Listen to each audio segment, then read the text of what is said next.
ಮೊಳಕಾಲ್ಮೂರು ಪಟ್ಟಣದ ನಾನಾ ಬಡಾವಣೆಗಳಲ್ಲಿ ಮಂಗಳವಾರ ರಾತ್ರಿ ಕರಡಿಯೊಂದು ಪ್ರತ್ಯಕ್ಷವಾಗಿ ಸಾರ್ವಜನಿಕರ ನಿದ್ದೆಗೆಡಿಸಿದೆ. ರಾಯದುರ್ಗ ರಸ್ತೆಯ ಎಂಜಿಆರ್ ಲೇಔಟ್ನಲ್ಲಿನ ಚೌಡಮ್ಮ ದೇವಸ್ಥಾನ ಸಮೀಪದಲ್ಲಿನ ಚರ್ಚ್ ಬಳಿ ರಾತ್ರಿ 9 ಗಂಟೆಯ ಸುಮಾರಿಗೆ ಆರಂಭದಲ್ಲಿ ಕಂಡುಬಂದಿದ್ದ ಕರಡಿ ಕೆಲ ಹೊತ್ತು ಇಲ್ಲಿಯೇ ಸಂಚರಿಸಿ ಎನ್ಎಂಎಸ್ ಬಡಾವಣೆಯ ಪಕ್ಕದಿಂದ ಕೆಎಚ್ಡಿಸಿ ಕಾಲೋನಿಯ ಮೂಲಕ ವಿದ್ಯಾನಗರ ಪ್ರವೇಶಿಸಿ ಅನಂತರ ಮಾರುತಿ ಬಡಾವಣೆಯ ಕಡೆ ತೆರಳಿದ್ದು ಸಾರ್ವಜನಿಕರು ಗಮನಿಸಿದ್ದಾರೆ. ಈ ಬಡಾವಣೆಗಳಲ್ಲಿ ಇನ್ನೂ ಜನರು ನಿದ್ದೆಗೆ ಜಾರದೆ ಇದ್ದ ಸಮಯದಲ್ಲಿಯೇ ಕರಡಿ ಕಂಡಿದ್ದರಿಂದ ಅನೇಕರು ತಮ್ಮ ಮಕ್ಕಳನ್ನ ಮನೆಯಿಂದ ಹೊರಗಡೆ ಬಿಡದೆ ಬಾಗಿಲುಗಳನ್ನು ಮುಚ್ಚಿ ಭಯದಿಂದ ರಾತ್ರಿ ಕಳೆದಿದ್ದಾರೆ.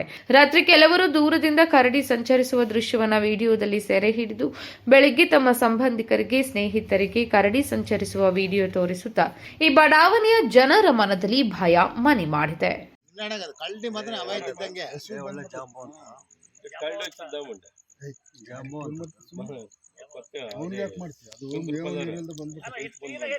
ನೋಡಿ ಎಷ್ಟು ನೀಟಾಗಿ ಬಂದದ್ದು ನೋಡೋದು. ಶಬ್ಬಾಸ್ ಲೇ ಕಳ್ಳಿ. ನ್ಯೂಸ್ ರಿಪೋರ್ಟ್ ಟಿ ರುಡ್ರೀಸ್ ಎಂಪವರ್ ನ್ಯೂಸ್ ಮೊಳಕಾಲ್ಮೂರು.